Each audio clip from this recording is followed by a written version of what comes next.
Hello বন্ধুরা, welcome back to my channel. আমি সঙ্গীতা। আশা করি তোমরা সবাই কেমন আছো, ভালো আছো আর সুস্থ আছো। তো আমি বেশ ভালো আছি।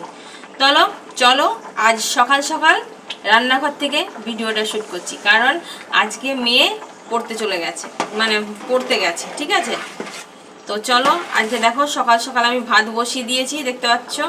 সকালে ভাত বসিয়ে দিয়েছি কারণ মেয়ে পড়তে চলে গেছে। সকালবেলা মেয়ে এসে জলখাবারে ভাত খাবে, মেয়ে 11টার সময় আসবে, তো ভাত খাবে। তো চলো ভিডিওটা রান্নাঘর থেকে স্টার্ট করলাম, কারণ গৃহবধূদের রান্নাঘরটাই সব থেকে বেস্ট ঘর, তো সেই জন্য চলো। তো দেখো বন্ধুরা, আমি এখানে ভাত বসিয়ে দিয়েছি, ঠিক আছে। এখানে সকাল সকাল ভাত হচ্ছে, আর এখনো পর্যন্ত বাজারে যাইনি। এখানে আলু আছে, শিম আছে, গাজর আছে, বিনস আছে, ঠিক আছে। এগুলো একটু পেঁয়াজ ফোড়ন দিয়ে ভাজা করব, ঠিক আছে। আর দেখি কি রান্না করি, তারপরে পরে তোমাদেরকে দেখাচ্ছি। আর দেখো সকাল সকাল আমার বিছানাটা পুরো গোছানো গুছুনি হয়ে গেছে। তো গোছানোর পর মেয়ে পড়তে গেছে, ওই জন্য সকালবেলায় উঠে পড়েছে।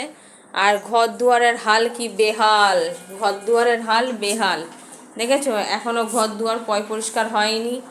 আর ননী গোপালকে জাগানো হয়, ননীকে জাগানো হয়নি এখনও, মেয়ে আসবে তারপরে। তো চলো আমরা কাজকর্ম করতে থাকি। আর মেয়ে তো পড়তে গেছে, তোমাদেরকে বলেই দিলাম, বারবার বলে লাভ নেই। আর আমি এইসব রান্নাবান্নাগুলো করব। আর ঘরের তো বেহাল হয়ে আছে। তো বন্ধুরা দেখো, আমি একটা দরকারি কাজে বেরিয়ে যাচ্ছি, ঠিক আছে।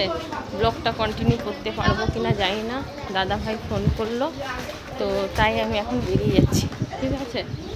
তো চলো দেখতে থাকো, হঠাৎ ফোনটা এলো তাই বেরিয়ে এলাম।